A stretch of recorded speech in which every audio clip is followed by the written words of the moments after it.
Hello everyone, and welcome to another episode of AWS Partners Unplugged. My name is Igor Alexeyev, and I am your today's host. AWS Partners Unplugged is a podcast series where we discuss all things related to partners. And today we'll be talking about resilience. I welcome our guest speaker, Diego. Diego, you want to introduce yourself? Sure. Hey Igor, by the way, thanks a lot for having me today. I am Diego, Principal Partner Solutions Architect, and I'm the Technical Leader for the Resilience Competency. We launched this competency program on reInvent last year, and this competency highlights our service partners who are great in supporting customers in building resilience applications. Awesome. So what is resilience? I hear about security, I hear about observability, now I hear about resiliency. What is resiliency? Well, that's a great first question. I'll start with AWS definition from the well-architected framework. Resilience is the ability for an application to resist or to recover from disruptions. And that includes those disruptions related to infrastructure, dependent services, misconfiguration, transient network errors, and load spikes. As you can see, it's not just about infrastructure downtime. Anything that can cause an application to stop behaving in the way it should be behaving, well, that can be covered by resilience. The most important part is that you need to be prepared and embrace failures. It's just a normal part of any application. I mean, something will fail at some point, and you need to understand that you should be prepared for that. Resilience is also a hot topic. Everything is connected and online nowadays, and that causes customers' expectations of having their applications working as always on and always available. If you think about the cost of downtime, it may cost thousands to millions of dollars, depending on the customer and depending on the outage. And not only the financial cost, like it can really impact the reputation of your company. Also, some industries are regulated. You may have some regulatory fines associated, just to name a few things that goes beyond the cost of downtime. I've seen some partners, depending on their business, invest in resilience also as a competitive advantage. Like you can stay ahead of your competition while others are struggling to recover. You may turn crisis into opportunity when there's chaos and there's a downtime. You can be the one who is still delivering is a huge advantage. Of course, I went up explaining more than what resilience is, but yeah, it's just, you can notice that I get excited about talking on this topic. Yeah, absolutely. Nothing wrong with being passionate. And this, when you were talking about this, it reminded me of what Werner Vogel was saying, everything fails all the time, right? So yeah. you have to be paying attention to resiliency. I kind of think of security and how we have the shared responsibility model. What is the responsibility of everyone in a resilience? Is it different? Is it the same? How does it work with partners?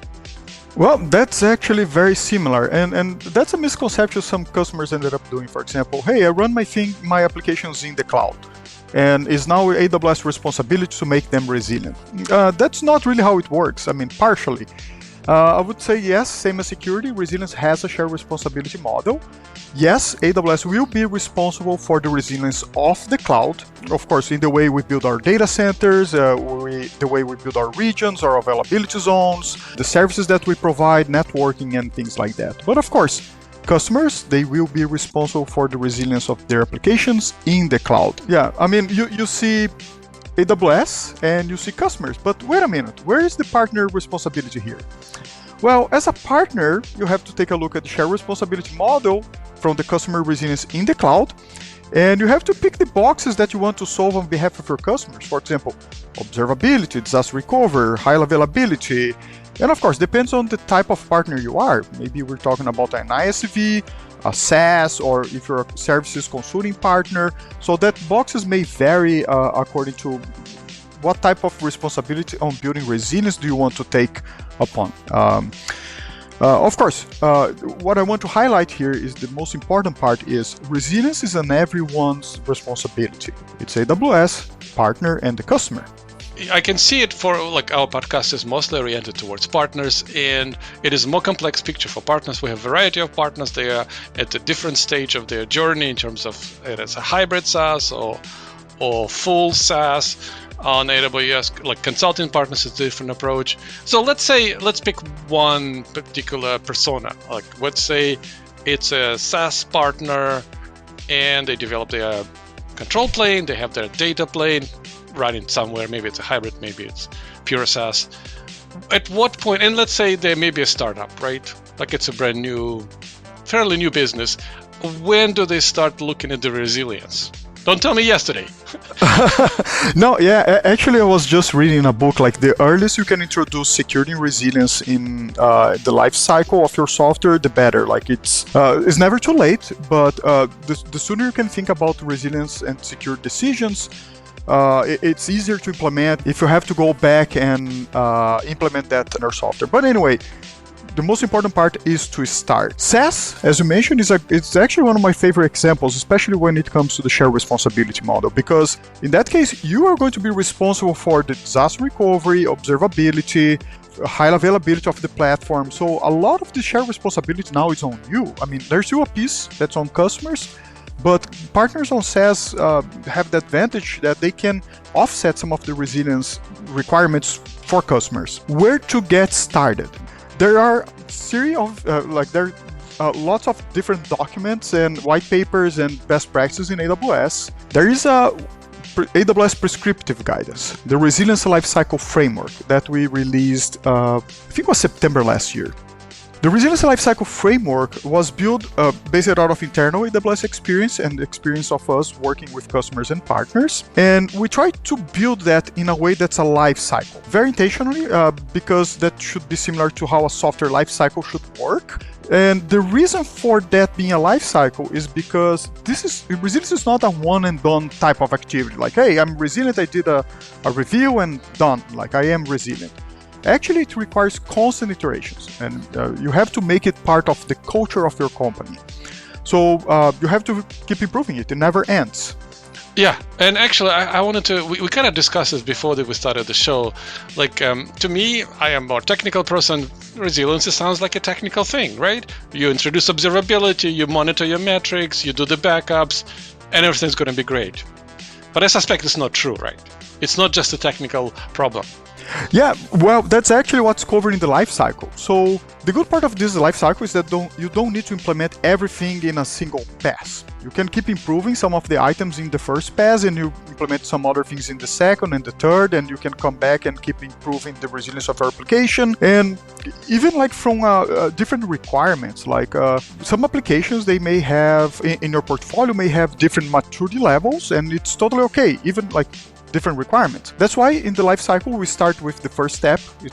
It's recommended to start with this step, which is the set objectives. And those are business objectives, because different applications may have different business impact.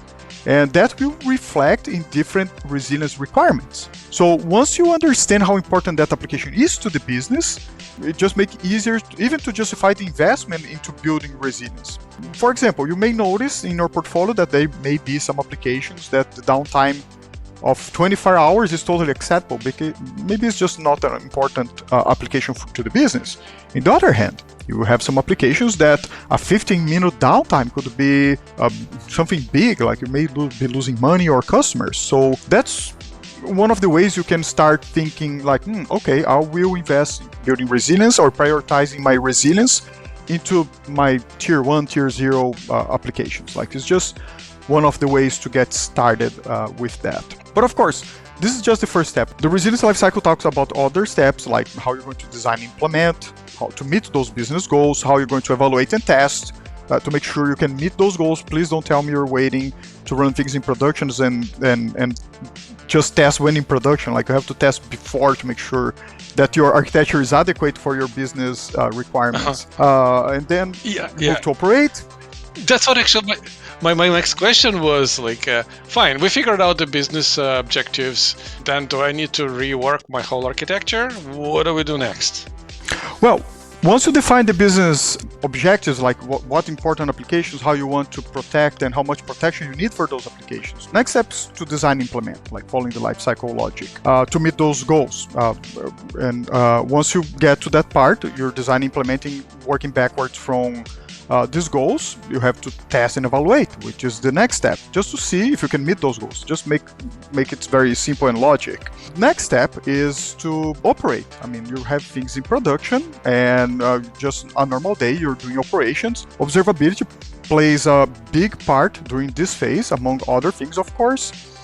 And finally, well, there may be some incidents that are happening. I mean, you're doing your best to prevent that those incidents are happening, but the final step is to respond and learn. And you need to make sure that you're responding.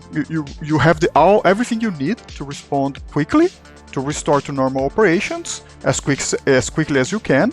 And of course, you have to learn from this incident. You have to implement a closed loop feedback, where maybe the learnings from this incident will require you to update your observability, to update your architecture, to update a standard operational procedure. The most important thing is take the opportunity to learn from incidents and make sure you're not repeating the same incidents. And that's how you keep evolving the resilience of your application. That sounds great, actually. So you don't have to upfront change your architecture. You can take an approach of looking what's happening, taking advantage of that feedback loop and improve your architecture. And when you're improving your architecture and what are you looking for? Like, what are the desired resilience properties? Well, even before I jump into that, to answer that question, I think it's something important that I need to highlight. It's not just about architecture. Like, you need to evaluate from a perspective that we call a system. So a system covers your architecture, also covers your change management, like your pipelines, or if you have some other change management process, covers your observability, your standard operational procedures. So again, like, all that is required to implement resilience. It's not just an architecture. Like, the whole system operations, people, process needs to be streamlined to mitigate and reduce the downtime. But now going to your question, like, how can we tell if an application is resilient or not? I think the first thing is, remember when we're talking about the definition of resilience? Importantly, errors are not exclusive to infrastructure errors. So an application can fail in different ways. I'll just name a few. You can have a single point of failure. And to fix that, you need to go in architecture and add some redundant components. You may have some excessive load. You make sure that you have enough capacity. Like, if you size your server, your application to handle 1,000 requests, and suddenly you have 2,000, well, it may fail. Your application may have latency, like, and that's a type of failure. Like, are you providing some time output into your application? For example, if my customer expects the page to load in 1 second, but for some reason it's taking 2 minutes to put back the API answer to that request, and my customer just give up, this person is not waiting 2 minutes, well, you just wasted a lot of work and important computer resources, and the customer abandoned the session. So there's, like, you're not replying in the right time. You can also fail because of misconfiguration bugs. Somebody changed the system, put some bugs, some parameters that are not adequate for that application, change a security group, block a port, it could be anything. Or maybe during your software quality, something was not tested and that ended up being pushed to production. And finally, shared fate. Define shared fate more like think about dependencies. If something else, you have the perfect architecture. One of your dependencies fails, and it's a hard dependency. Well, in that case, your whole system is going to fail because you're not observing some characteristics of, for example, fault isolation and like reducing strong dependencies to a soft dependency and being able to handle not failing because others are failing. So those are just to name a few, but yeah, as you can see, goes way beyond from infrastructure fails. And I like how you present them, where these technical goals and technical properties are mixed with business properties. Like, latency may result in a transaction not being completing, right? And that the purchasing is not happening, right? So revenue is impacted, even if the latency may be within the specified parameters, right? It still affects the business. So, and that kind of has to be taken into account. And I know we have at AWS many services to help customers, and we have guidance, but what would you recommend partners to look at? Well, you're right. There's a lot of great AWS documentation on how to build resilience applications. And Builder's Library has some great content. It's one of my favorites, as well as AWS prescriptive guidance. There are some documents that I'm very fond of. Like, I like those documents for a reason. It's a great start because out of these documents you can go deeper into each subject. One of them is the Resilience Lifecycle Framework. I mean, I mentioned that in the beginning. We can share the link later with the audience about these 5 phases of the Resilience Lifecycle. We just released a spin-off of this Resilience Lifecycle document that is a version for ISVs.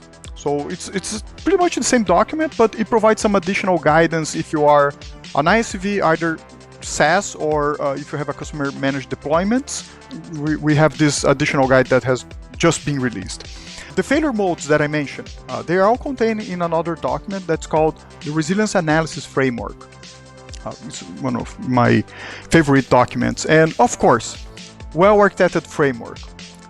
You're not going to get away from our architected framework. Well-architected framework actually will tell exactly the same things we've been discussing today. By the way, all pillars are equally important in the well-architected framework to build resilience. But there are 2 that I like paying more attention when doing my reviews, which are the reliability and operational excellence pillars. They have more focus into building resilient applications. Of course, all of them are important, but when you're doing a review, just make sure that you prioritize those 2 if your priority is building resilience. There's also AWS services. I'll just cover one. AWS Resilience Hub.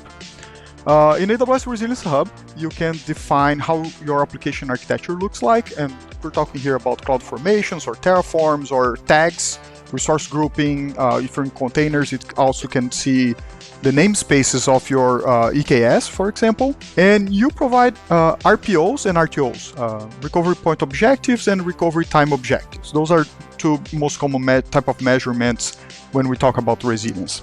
What AWS Resilience Hub will do with that information? It will give you a resilience score, if you meet or not those RPOs with that architecture. It can give you some other additional things, architectural recommendations on how to improve the resilience, standard operational procedures using AWS Systems Manager, and alerts using CloudWatch. Along with that, AWS Resilience Hub is integrated with Fault Injection Service. That's our chaos engineering tool. So when you're assessing your application resilience with Resilience Hub, you also receive some guidance and recommendations on how to run chaos engineering experiments in your application using our AWS Fault Injection Service. Great, and I like how you mentioned our well-architected framework.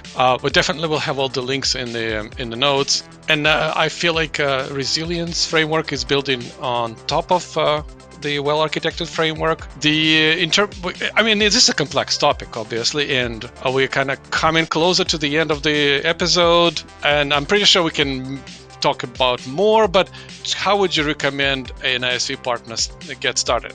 Well, start with the well-architected review. And on top of that, probably I'm assuming everybody's already doing at a minimum the well-architected review, but try to put the perspective from the Resilience Lifecycle Framework on top of that, because the intention with that, of course, is to think about the culture of this constant resilience review posture. Also, you can get started with AWS Resilience Hub. This service has a free tier, so you can get started assessing the resilience of your existing applications right away, and just get started on making your apps resilient. Absolutely. We will post a link to the Resilience Hub. And with this, we're coming to the end of the episode. Thank you, Diego, for coming. How can people reach you if they want to reach you?